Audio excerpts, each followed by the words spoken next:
Agradezco la oportunidad que como ministerial de esta iglesia me ofrece para compartir mi tiempo, la palabra con vosotros en esta tarde. Y desde que nuestro hermano y pastor Ujier me comentó de tener el ministerio hoy, el Señor enfocó mi corazón y mi mente hacia un salmo que ha sido siempre para mí muy importante, que lo aprendí de memoria hace muchísimos años en la escuela dominical y que jamás he olvidado, al contrario. A medida que profundizo en ese salmo, me doy más cuenta de la profundidad del contenido de la palabra de Dios. A principio del mes de agosto, el hermano que nos transmitía el mensaje de la palabra, hermano Peramás, también trajo este salmo delante de nosotros. Y juntamente con el Salmo 103, él presentaba esos dos salmos bajo esta idea, tres motivos de gratitud al Señor. Pero mi intención es enfocarlo desde otro punto de vista. Y particularmente de los versículos 7 al 10. Esos versículos son, encierran el contenido de lo que es la palabra de Dios. Solo 4 versículos. Tenemos una enseñanza completísima de lo que es y contiene la palabra de Dios. Y yo quiero que enfoquemos el tema en esta tarde en relación con el testimonio que como creyentes tenemos que dar del Señor a otros. Así que el mensaje va a ser más o menos una lección práctica. Y yo espero que el Señor me ayude en esas consideraciones, porque aunque probablemente no diga cosas nuevas, pero quizás algo nos suene a nuevo. Ocurre normalmente con un pasaje de la Escritura que cuando oímos predicar a diferentes hermanos, nos llega una riqueza complementaria. Y es que un solo pasaje contiene tanta enseñanza que es muy difícil extraer todo su jugo y presentarlo a la congregación en una sola predicación. Y además se puede enfocar el pasaje desde varios aspectos. Y yo quiero enfocarlo desde el testimonio personal. Por eso he usado ese título, usando bien la palabra de verdad en nuestro testimonio a otros. Y usar bien la palabra de verdad tiene que ver con dos cosas esenciales. Una de ellas, hablando de la palabra con precisión y viviendo la palabra con integridad. Porque si hablamos bien, pero no vivimos la fe que predicamos, ese testimonio que no se corresponde con lo que decimos creer va a anular lo que estamos transmitiendo. Yo creo que esto son ideas básicas que todos tenemos claras, pero es necesario que remarquemos esas cosas porque si no testificamos del Señor, si no vivimos la palabra, difícilmente podrá tener esa palabra eco en los corazones de otros. He anotado 2 versículos ahí, debajo del título. Uno de ellos encontramos en Hechos, capítulo 1, versículo 8, y me seréis testigos, son palabras del Señor Jesús a los discípulos antes de ascender a la gloria, fueron las últimas palabras del Señor. Y me seréis testigos en Jerusalén, en toda Judea, en Samaria y hasta lo último de la tierra. Seréis testigos de mí, dice el Señor, a sus discípulos. Pero no lo dice solamente a sus discípulos, lo dice a todos nosotros. ¿Por qué?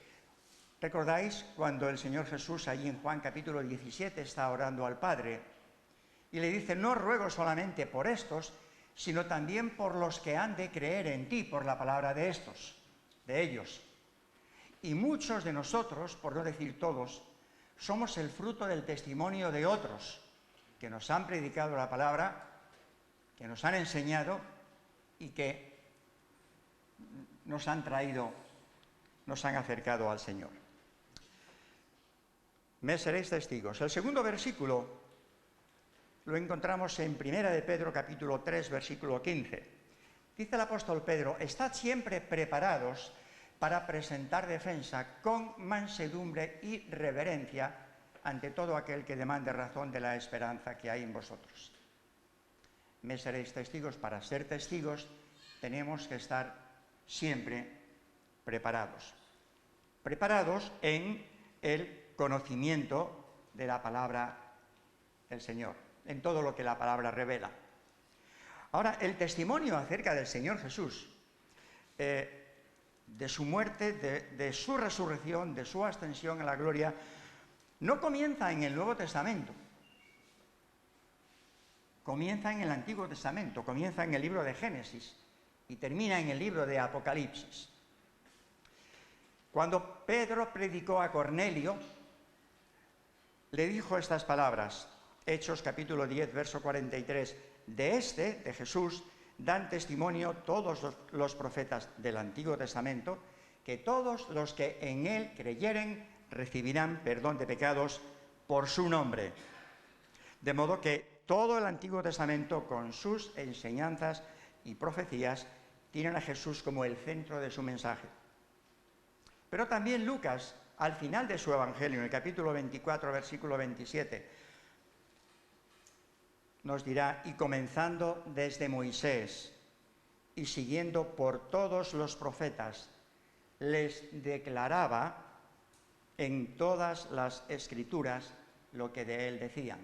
Cuando el Señor Jesús se acercó a aquellos dos discípulos camino de Emmaús y les dice: ¿por qué estáis tristes? ¿O acaso no sabes lo que ha ocurrido en Jerusalén en estos días? Y entonces el Señor empezó a predicarles el Evangelio, pero el Evangelio como tal no estaba escrito todavía. De hecho, muchos no recibían el testimonio del Señor Jesús como el Mesías, como el Hijo de Dios.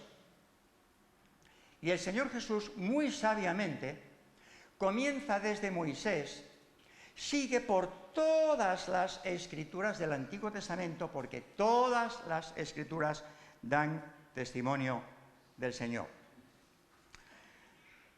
Muy bien, ahora yo quisiera, para centrar el tema, a ver si me sé manejar con... Sí.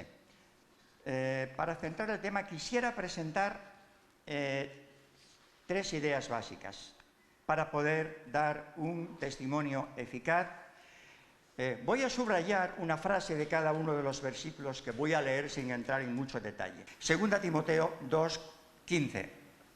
Dice el apóstol Pablo a Timoteo: procura con diligencia presentarte a Dios aprobado como obrero que no tiene de qué avergonzarse, que usa bien la palabra de verdad. De ahí el título que he sacado, usando bien la palabra de verdad. Pero la frase que quiero subrayar es esa: que no tiene de qué avergonzarse.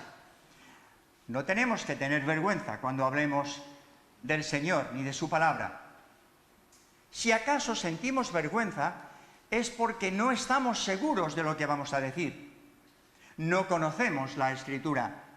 Y si no la conocemos, no nos sentiremos con valor para hablar de esas verdades a otros. Así que no te avergüences de dar testimonio. Segunda idea, 2 Timoteo 3:16.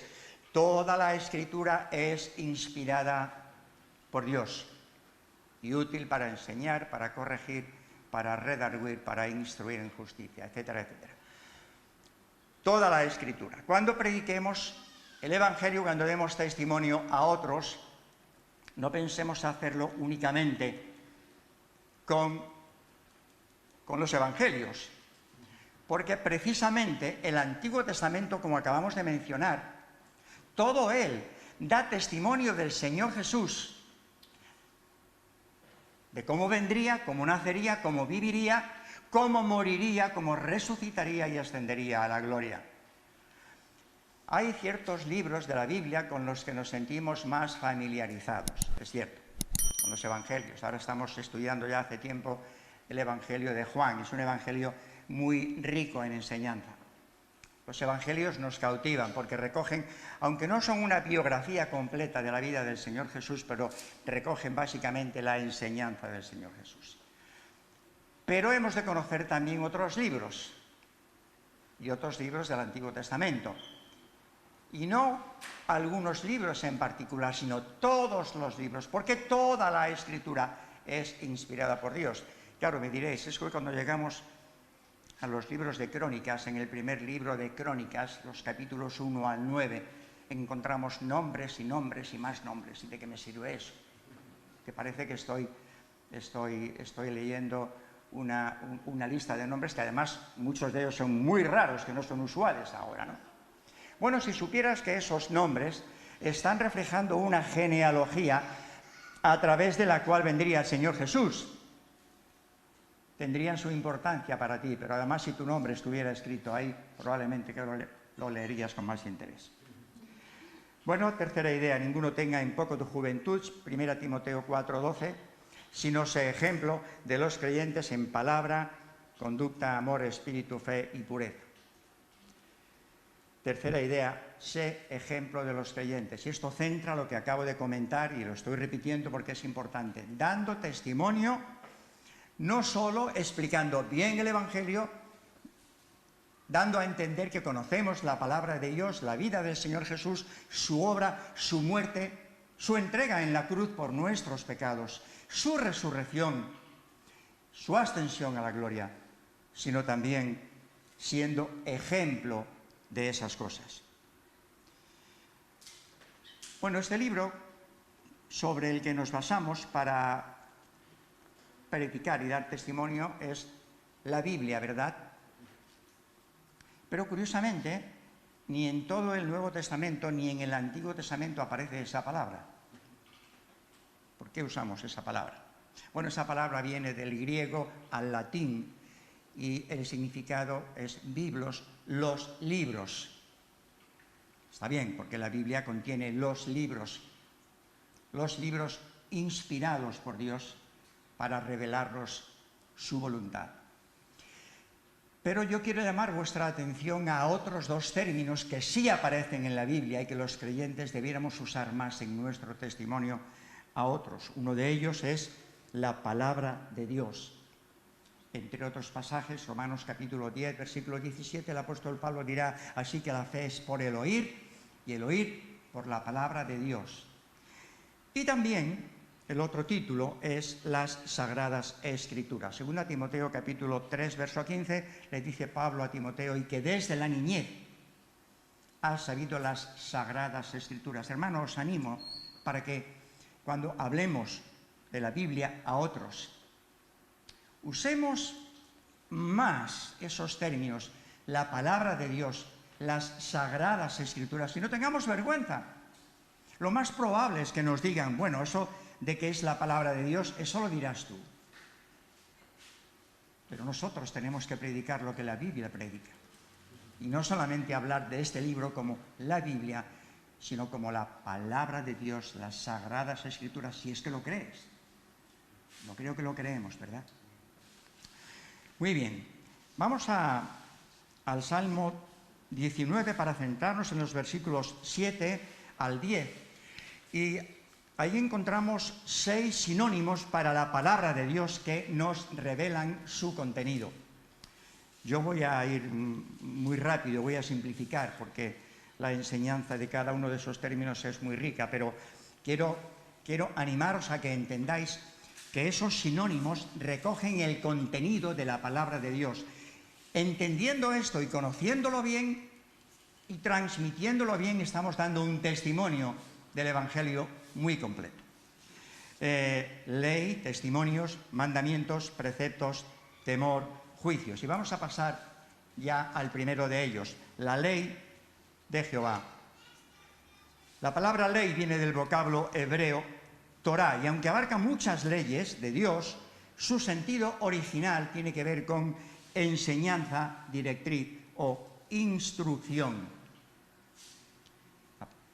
Cuando escuchamos la palabra ley, nos parece que estamos frente a normas rígidas, normas que nos encorsetan, que no nos van a dejar casi pensar por nosotros mismos.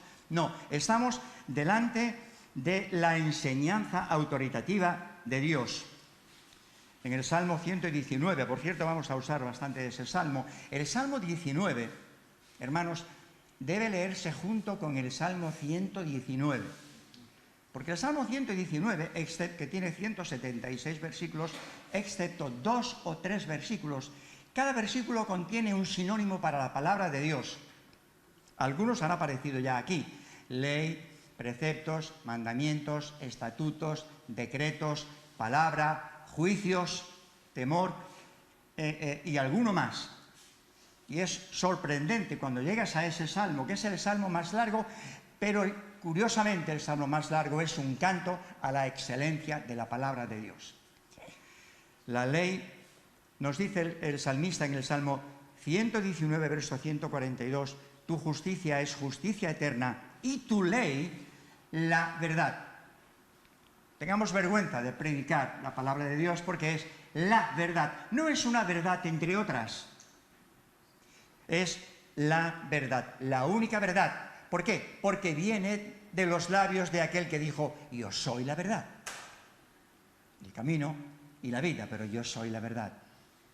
Una de las cosas que me convence cada vez más de la Biblia, hermanos, es que no encuentro en ella, ya esté leyendo un libro profético, un libro histórico, los evangelios o alguna de las epístolas, no encuentro contradicción en ninguno de los escritos de la Biblia.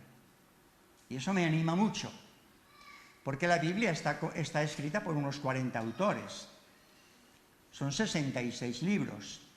Se escribió en un periodo de unos 1500 años más o menos. Oye, es mucha casualidad que no haya contradicción entre lo que escriben unos y otros, que no se desdigan unos a otros, que todos hablen de lo mismo y muchos de ellos hablan de cosas que ni siquiera entendían. Por ejemplo, Isaías.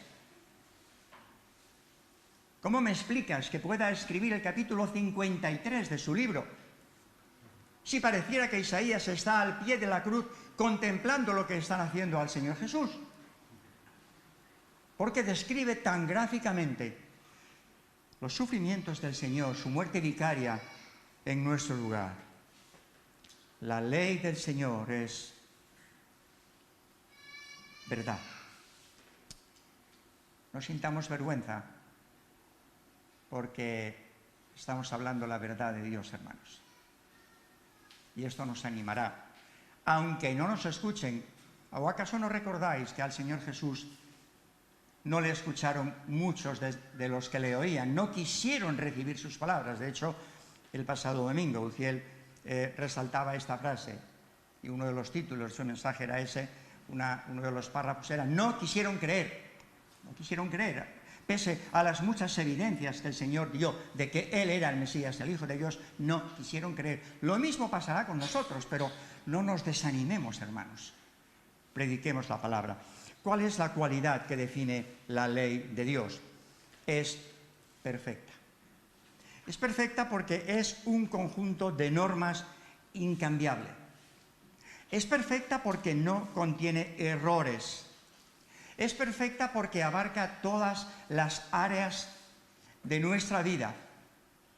Nos da enseñanza para saber cómo relacionarnos con Dios, para saber cómo relacionarnos en nuestro hogar, para saber cómo relacionarnos en nuestro trabajo, con nuestros vecinos, para saber cómo tratar a los pobres, a los desvalidos. Nos da una enseñanza tan completa que el salmista define la enseñanza autoritativa de Dios como perfecta.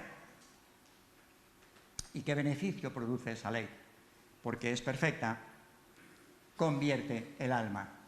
Esto no lo hace ningún otro libro, hermanos. Lo que convierte el alma del pecador para llevarle a ser un hijo de Dios es la palabra de Dios aplicada al corazón en el poder del Espíritu Santo. Es perfecta. Convierte el alma. no simplemente nos convence, porque muchos de los que escucharon al Señor estaban convencidos de la buena enseñanza del Señor, pero no quisieron creer. Y muchos que dicen no creer en la Biblia están convencidos de su buena enseñanza, pero necesitan convertirse. Y ese es el paso que nosotros ya dimos un día, pero que tenemos que recordar cada día. Vivir cada día una vida como si nos hubiésemos convertido el día de ayer. ¿Os acordáis cuando nos convertimos al Señor? Con qué pasión, con qué ánimo, con qué entusiasmo hablábamos a otros del Evangelio. Cristo, el Hijo de Dios, vino al mundo para salvar a los pecadores, dice el apóstol Pablo, de los cuales yo soy el primero. Yo le diría, no, el primero soy yo. Y quizá alguno de vosotros diría, no, el primero fui yo también. La palabra de Dios convierte, puede producir un cambio en la profundidad de nuestro ser. Seguimos en este salmo y vamos al segundo de los sinónimos para la palabra de Dios, testimonio. La palabra testimonio se deriva de la raíz dar testimonio. Por así decirlo, da testimonio de su autor divino. En el libro de Números, capítulo 35, versículo 30, leemos que un solo testigo no podría presentarse como acusación delante de alguien. Era necesario la presencia de 2 o 3 testigos. Bueno, el Señor Jesús en el Evangelio de Juan, capítulo 5, y versículo 31 dice, versículo 31 dice, si yo doy testimonio acerca de mí mismo, mi testimonio no es verdadero. ¿Qué quiere decir el Señor con eso? ¿Que lo que el Señor testificó no era verdad? ¿Que sus enseñanzas no eran verdad? ¿Que hubo alguna confusión o engaño en sus palabras? No. Hemos de interpretar ese versículo a la luz de Deuteronomio capítulo 17, versículo 6 y capítulo 19, versículo 15, donde se reafirma lo que os acabo de decir, que decía la ley, un solo testigo no podrá ser acusación firme contra una persona. En el Salmo 19 encontramos 2 testimonios maravillosos a favor del Señor Jesús. Versículos 1 al 6, la creación. Los cielos cuentan la gloria de Dios. Yo conozco personas que se han convertido contemplando la creación. En una noche estrellada, mirando al cielo y diciendo, esto no ha podido ser hecho por el hombre. Pero hay mucha más información en la Biblia acerca del autor de la creación. Pero los cielos son un testimonio viviente de la gloria de Dios. Y el segundo testimonio ejemplar lo da la palabra de Dios, expresada en estos términos que estamos definiendo. Mandamientos, ley, estatutos, etcétera, etcétera. Pero curiosamente en el capítulo 5 del Evangelio de San Juan, encontramos además 5 testimonios que avalan la autenticidad de la persona del Señor Jesús como el Mesías, el Hijo de Dios. Por lo tanto, totalmente fiable, el esperado, según Moisés, el profeta que había de venir. El primer testimonio lo encontramos en los versículos 32 y 33 de Juan 5. Juan el Bautista dio testimonio del Señor. Palabras que el Señor dirige a sus discípulos, a la gente que le está escuchando. Juan dio testimonio de mí y su testimonio es verdadero. Le preguntaron a Juan, ¿eres tú el Cristo? Dijo, no. ¿Eres tú el profeta que había de venir? No. ¿Quién eres, pues? Yo soy la voz de uno que clama en el desierto. Preparad el camino del Señor, enderezad sus sendas. Y Juan dijo, después de mí viene uno que es antes de mí porque era primero que yo. Y cuando ve venir a Jesús hacia él, dice aquí el Cordero de Dios que quita y lleva el pecado del mundo. Pero hay un segundo testimonio ahí en Juan capítulo 5. Dice el Señor Jesús, verso 36, las obras que yo hago dan testimonio de mí, que el Padre me ha enviado. Nadie hizo jamás obras como el Señor, nadie habló jamás como el Señor. ¿Recordáis que los fariseos y los escribas enviaron alguaciles para prender al Señor? Y vuelven sin el Señor y les preguntan, ¿qué ha pasado? Nunca hombre alguno ha hablado como este. Hermanos, vamos a sentir vergüenza de hablar del Señor. Un ser único en la historia. Las obras que yo hago dan testimonio de mí. En tercer lugar, el Padre también ha dado testimonio de mí. Y recordáis, cuando Jesús fue bautizado por Juan el Bautista y subió del agua, los cielos fueron abiertos y se oyó una voz que decía, este es mi Hijo, el amado. A él oíd, en él tengo complacencia. El Padre ha dado testimonio que yo soy su Hijo. Hay un cuarto testimonio en Juan capítulo 5, las Escrituras, versículo 39. Escudriñad las Escrituras, dice el Señor, porque a vosotros os parece que en ellas tenéis la vida eterna y ellas dan testimonio de mí. Sí, hermanos, todo el Antiguo Testamento, todo el Nuevo Testamento nos está hablando de la excelsa persona del Señor Jesús. Él es aquel profeta que tenía que venir según Moisés, y este es el quinto testimonio que encontramos en Juan capítulo 5. Moisés también dio testimonio de mí. Ellos decían, nosotros creemos en Moisés. Y el Señor dice, no creéis en él. Porque si creyeseis a Moisés, me creeríais a mí, porque de mí escribió Moisés. ¿Y qué dijo? Entre otras cosas, profeta como yo, os levantará el Señor de entre vuestros hermanos, a él oiréis en todas las cosas que os hable. Y toda alma que no oyere a aquel profeta será desarraigada del pueblo. Pero el mayor testimonio que ha podido darse de la persona del Señor Jesús es la cruz del Calvario, donde el perfecto Hijo de Dios, que nunca hizo maldad, que no hubo pecado en su vida, se ofreció voluntariamente, presentándose como sacrificio y ofrenda por tus pecados y por mis pecados.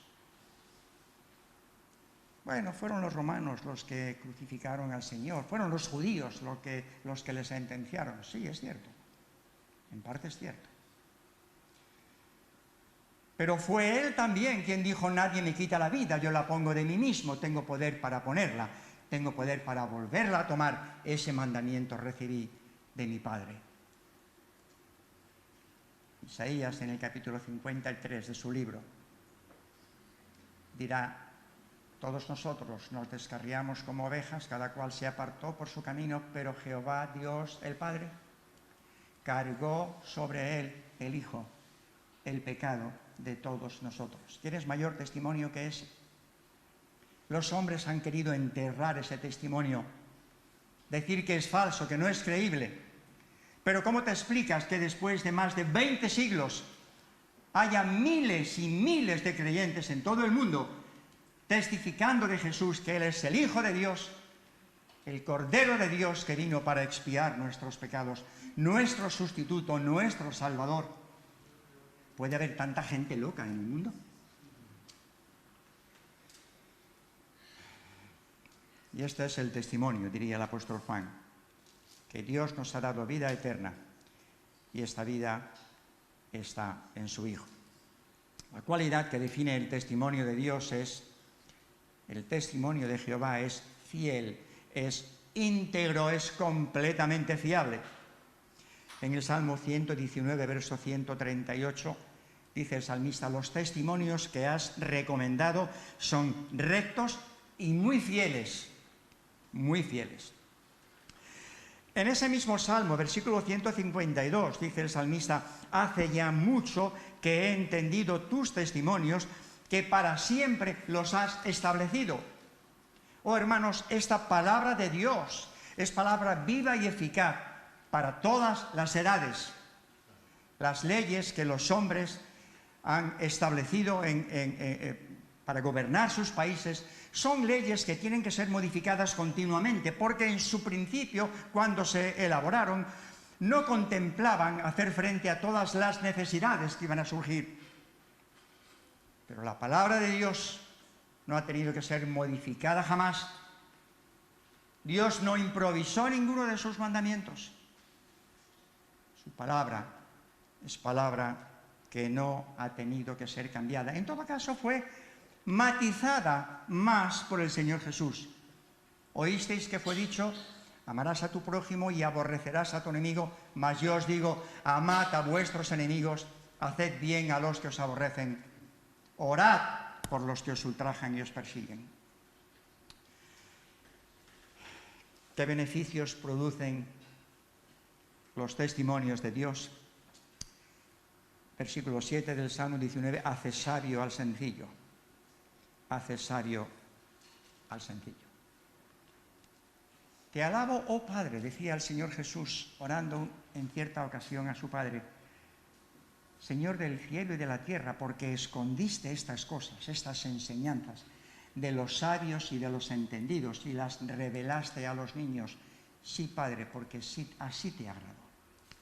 ¿No es maravilloso que tú y yo, gente sencilla, que los apóstoles, que eran considerados como gente del vulgo sin letras, estos galileos que no tienen ley, fueron los que dieron un testimonio ejemplar de la vida y ministerio del Señor Jesucristo?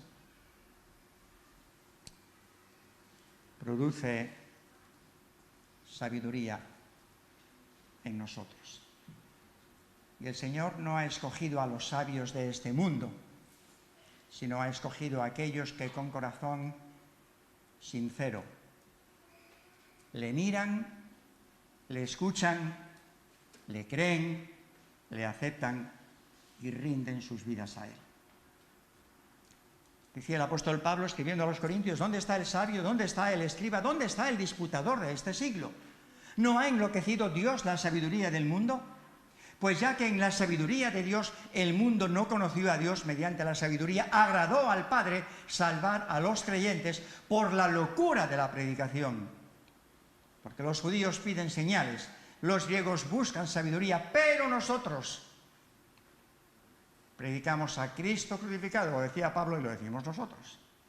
Para los judíos ciertamente tropezadero, para los gentiles locura, pero para los llamados, así judíos como griegos, Cristo poder de Dios y sabiduría de Dios. Es maravilloso que Dios se haya fijado en mí, una persona tan sencilla, tan defectuosa. Bueno,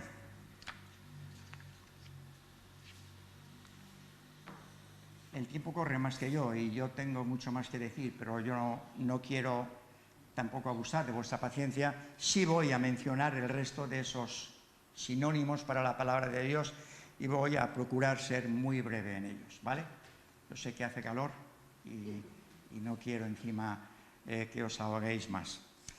El próximo título para la palabra de Dios que encontramos en este salmo es mandamientos. Mandamientos. En el idioma hebreo la palabra para mandamiento es la palabra mitzvah, que significa literalmente decretado, ha sido decretado. Los mandamientos de Dios no son instrucciones de Dios, no son sugerencias de Dios, son decretos de Dios. Son encargos, son disposiciones. Cuando los niños judíos llegan a la mayoría de edad, les pasan por una ceremonia que la llaman el bat mitzvah. Bat es hijo, mitzvah mandamiento. Les hacen hijos del mandamiento. ¿En qué sentido? Bueno, en un doble sentido. Primero, que ellos tienen la responsabilidad de conocer todos los mandamientos que Dios ha revelado en su palabra. Y en segundo lugar, ellos tienen la responsabilidad y la obligación de difundir esos mandamientos. Hermanos, no es distinto para nosotros. Cada creyente debiera ser un bat mitzvah, un hijo del mandamiento. por conocer bien esos mandamientos. Y os digo que cuanto más conocemos la palabra de Dios, cuanto más arraigamos esa palabra en nuestro corazón y más la vivimos, más animados nos sentimos para testificar del Señor. ¿Por qué? Porque, como os decía al principio, en palabras del apóstol Pedro, alguien va a demandar razón de la esperanza que hay en ti. Algunas veces lo han hecho, pero probablemente esta semana alguien pida cuentas de lo que haces. ¿Dónde estuviste ayer? Bueno, estuve en la iglesia. Ah, ¿en la iglesia? ¿Y qué hicisteis? Bueno, vamos a cantar y vamos a adorar a Dios y vamos a escuchar la Biblia. No, su palabra. A escuchar su palabra. Ah, sí, ¿y eso nos cansa? No, en absoluto. No nos cansa. No nos aburre, porque es palabra autoritativa de Dios. ¿Qué cualidad define a los mandamientos? Los mandamientos de Jehová son rectos. Queridos hermanos, Dios no escribe en renglones torcidos. La Biblia no tiene letra menuda. La Biblia no contiene porciones de primer nivel y de segundo nivel. Es cierto que hay enseñanza, hay doctrina, hay historia, hay genealogías, pero todo ello es necesario para que tengamos un buen fundamento en nuestra fe cuando demos testimonio a otros, porque nos van a preguntar. Y para estas cosas no hay que ser muy sabio, hay que ser un hijo fiel de Dios. Hay que dejar que la palabra moldee nuestra mente y nuestro corazón. En el Salmo 19, el Salmo 111, versículos 8 y 9, dice el salmista: fieles son todos tus mandamientos, afirmados eternamente y para siempre, hechos en verdad y rectitud. Estamos asistiendo a momentos, mis queridos hermanos, donde las autoridades no solo legislan mal en las leyes que tienen que regir la vida de una nación, sino que se han atrevido a coger la palabra de Dios y a arrancar páginas y a cambiar mandamientos de Dios por enseñanzas de hombres. Están pasando cosas muy raras en el mundo, pero Dios está diciendo algo, Dios está levantando la voz, porque Él es la única voz autorizada. Todos sus mandamientos son rectos. La distancia más corta entre dos puntos es una línea recta. La distancia más corta entre el hombre y Dios es la cruz. Y ahí tenemos que ir, ahí tenemos que llevar a las personas. Los mandamientos de Dios deben conformar nuestra vida. Yo sé que es difícil cumplir debidamente y de una manera constante y permanente toda la palabra de Dios, pero tenemos el poder para hacerlo, hermanos. Dejémonos ayudar por el Señor. Beneficios que producen los mandamientos alegran el corazón. Dice el salmista en el Salmo 119, verso 93, nunca jamás me olvidaré de tus mandamientos, porque con ellos me has vivificado. Las palabras que yo os he hablado, dijo el Señor a sus discípulos, son espíritu y son vida. Por eso cuando leemos la Biblia nos sentimos vivificados, porque nos da vida. Porque estas palabras que encontramos aquí salen del autor de la vida y vivifican nuestro espíritu. Y pueden vivificar el corazón de todos aquellos que con humildad y fe acepten el mensaje del Evangelio. Otra palabra que aparece como sinónimo de la palabra de Dios es precepto, y esta palabra se relaciona con el verbo mandar u ordenar. Esta palabra es considerada, por lo tanto, como órdenes divinas, es palabra autoritativa. Podemos hablar de la Biblia como palabra autoritativa de Dios, no es cualquier cosa. La cualidad que define a los preceptos de Dios es pureza, limpieza, transparencia. El precepto de Jehová es puro, que alumbra los ojos. Mira, no hay doble intención en los mandamientos de Dios, en sus ordenanzas. No hay preceptos que puedan contaminar la mente y el corazón del hombre. Dios nunca ha pretendido confundirnos o engañarnos. Es más, Dios se sintió tan celoso de su palabra, que Él dijo a sus discípulos, cuidado. Bueno, ya lo dijo Moisés en el Antiguo Testamento, no toquéis ninguna de mis enseñanzas, ni añadiréis a mis enseñanzas, ni quitaréis de ella. Pero es que en el último libro de la Biblia, Apocalipsis, en el último capítulo y los 2 penúltimos versículos, insisten en lo mismo. Cualquiera que añadiere a las palabras de la profecía de este libro, Dios traerá sobre él las plagas que están descritas en este libro. Eso es para temer, ¿eh? Y cualquiera que quitare de las palabras de la profecía de este libro, Dios borrará su nombre del libro de la vida. Tenemos un libro tan serio, tan confortable, tan bueno, pero un libro que no nos es dado transformar ni tocar, sino solo difundir tal como ha sido escrito. ¿Qué beneficios produce el precepto de Dios? Salmo 19, verso 8, alumbra los ojos. Por eso el salmista dice, lámpara es a mis pies tu palabra y lumbrera a mi camino. Porque hay muchos momentos en la vida en los que yo no sé cómo conducirme, pero cuando me abro a tu palabra, ella abre el camino por el que debo andar. ¿Nos ha pasado muchas veces? Frente a situaciones en las que no sabemos qué hacer. Señor, ayúdame, háblame por tu palabra. Y el Señor nos habla al corazón. No hay situación que se presente en tu vida que no haya sido descrita por Dios y no haya sido elaborada por Dios en algún mandamiento, en alguna orden, en algún precepto, para que, atendiendo a ese precepto, tú salgas airoso, salgas vencedor. Alumbra los ojos. Muy bien, yo no puedo pararme mucho más.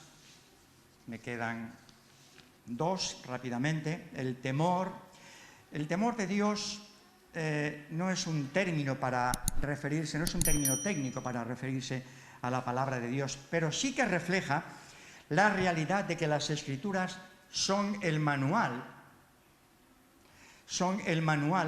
para vivir una vida conforme al corazón de Dios en humildad reverente. Ahora alguien dirá, bueno, es que el temor de Dios, ese es un tema muy serio, ese es un tema para los viejos. Para los creyentes maduros, los que llevan muchos años en la vida de iglesia, ¿no, señores? Es un tema para los niños. ¿Recordáis a Samuel? Un niño que fue dejado en el templo porque su madre así lo prometió a Dios. Y ese joven vivió en medio de la impiedad de aquellos que debían ser ejemplo, luz para su camino.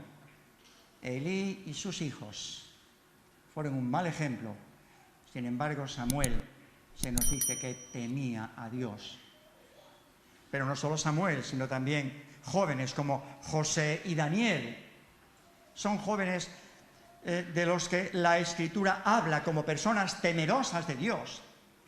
Y temer a Dios es tener un temor reverente, tener temor de ofender su santidad. Pero temor de Dios también es miedo literal.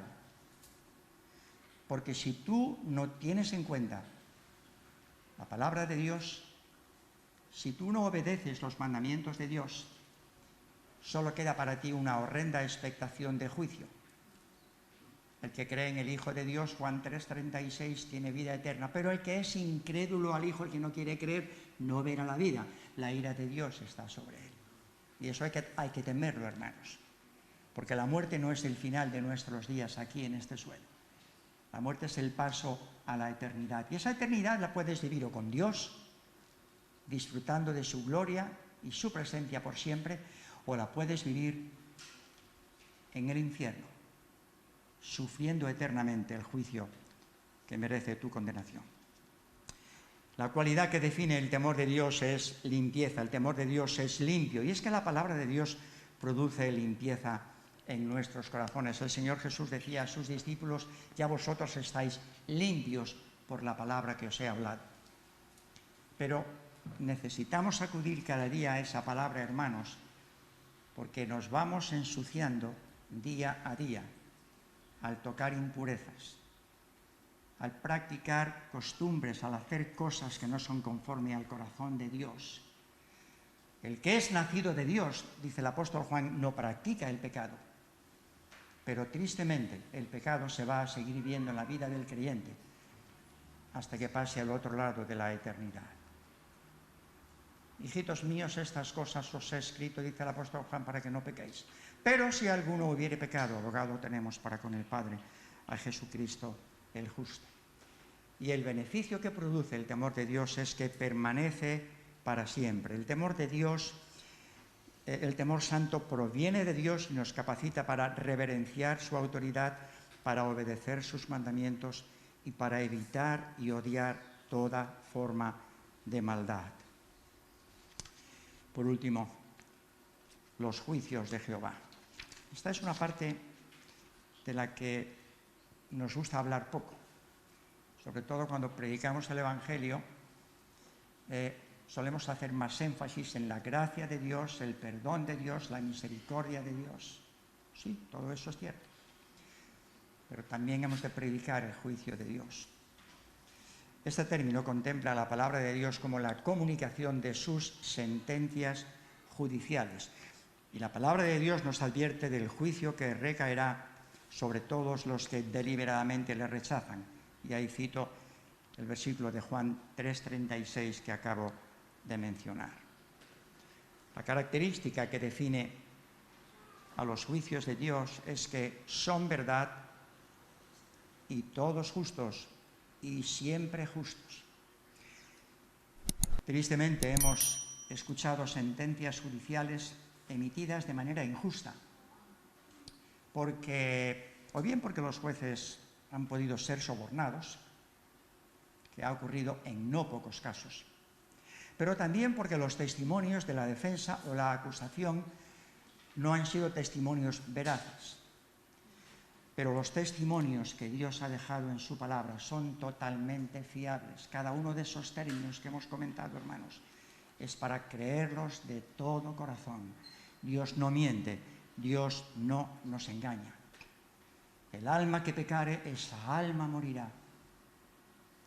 Por eso el Evangelio nos invita a reconciliarnos con Dios.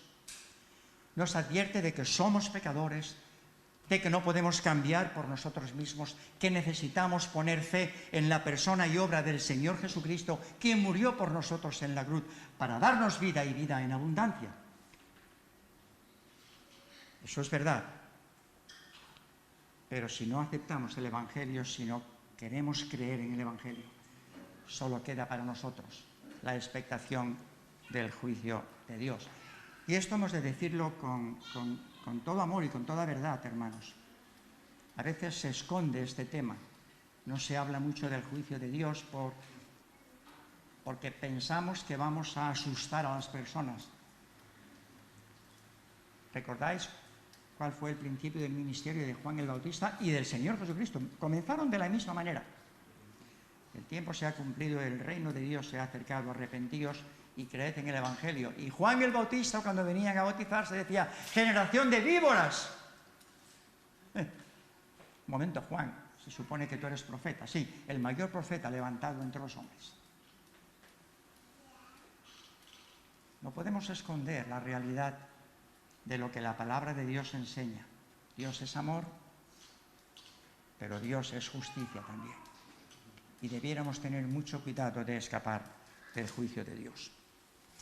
Muy bien. He mencionado eso, pero ya no puedo entretenerme más. Por último, cito unas cuestiones a tener en cuenta al dar testimonio a otros. Primero, dejemos que sea la Biblia quien hable. A veces nos empeñamos nosotros en convencer, y usamos textos y no convencemos. Y parece que hemos fracasado. Deja que sea la palabra de Dios la que hable. Conoce bien la palabra para saber usarla en cada momento. Segundo, llevemos toda conversación hacia Cristo y su obra redentora en la cruz del Calvario. No somos perfectos, aún habiendo sido santificados, tenemos mucho camino por recorrer en relación con la santificación. Pero llevemos toda conversación a la persona del Señor Jesucristo, que es el único que puede transformar la mente y el corazón. Tercero, invitemos a las personas a que lean la Biblia para que ellas mismas se convenzan. Hoy día tenemos, con las tecnologías tan avanzadas, tenemos algo bueno y algo malo en cuanto a la Biblia, y es que muchos creyentes ya no llevan la Biblia a la iglesia. Bueno, la tenemos informatizada, entonces ya la tenemos, ¿no? Sí, pero cuando hables a otros, sería bueno que tuvieras la palabra de Dios, y cuando les hablas del amor de Dios o de la justicia de Dios o del temor de Dios, debieras llevarlo a que ellos lean en la palabra lo que la palabra está diciendo. No lo digo yo, lo dice la palabra de Dios.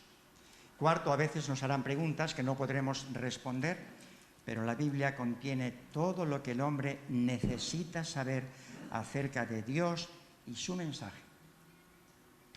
Además de ese texto de Juan capítulo 20, 35, que mencioné antes, estas cosas se escribieron para que creáis que Jesús es el Cristo, el Hijo de Dios. En Deuteronomio capítulo 29, versículo 29, leemos que las cosas secretas pertenecen a Dios. No pretendamos explicar el todo de Dios, hermanos, es imposible.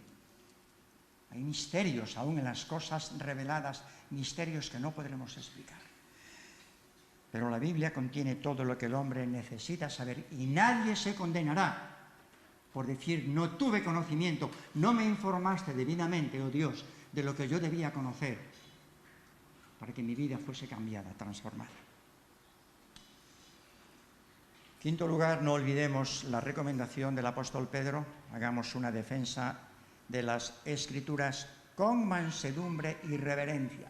A mí me ha ocurrido a veces, no sé si a vosotros, que hablando con otros y viendo que la evidencia que les presento es tan clara, y rechazándola, siento como que se enardece mi espíritu, como que me hierve la sangre. Tengamos tranquilidad. No somos nosotros los que convencemos, es la palabra de Dios. Nos toca conocer la palabra y transmitirla con mansedumbre y reverencia, porque somos instrumentos en las manos de Dios. Solamente eso. Y por último, y no por ser lo último, lo menos importante, antes de testificar del Señor y después de testificar del Señor, oremos y oremos. Si no sabes qué decir, ora, para que el Señor te lleve a las palabras adecuadas para esa situación. Si sabes lo que decir, ora, para que lo puedas transmitir con un espíritu humilde y reverente, honrando el nombre de Dios, humillándote tú mismo delante de la palabra de Dios y siendo ejemplo fiel de la fe que proclamas. Muy bien, hermanos, muchas gracias por vuestra atención. Yo espero que estas consideraciones nos animen a seguir dando testimonio del Señor, porque esta semana seguramente se nos va a presentar alguna nueva oportunidad. Así que preparémonos para poder testificar del Señor como conviene. Y si alguno no ha dado testimonio todavía del Señor, ahora es la oportunidad. Acercarte al Señor con corazón humilde y decirle: Señor, has dejado tanta evidencia en tu palabra de que tú eres la verdad, de que tu palabra es la verdad, de que la persona del Señor Jesús murió en mi lugar en la cruz, me perdonó de todos mis pecados y me da la vida eterna. No tengo por menos, Señor, que reconocer que soy pecador y te recibo en mi corazón como mi Salvador y como mi Señor. Porque si no lo haces así, no habrás avanzado. Así que tomemos muy en serio estas consideraciones, queridos hermanos, y no nos desanimemos por los fracasos que hayamos tenido al dar testimonio del Señor en otros momentos. Por las veces que hayamos fallado, pidamos perdón al Señor. Pero refugiémonos en su palabra. Tenemos aquí un manual precioso, como para no sentir vergüenza. Amén. Amén.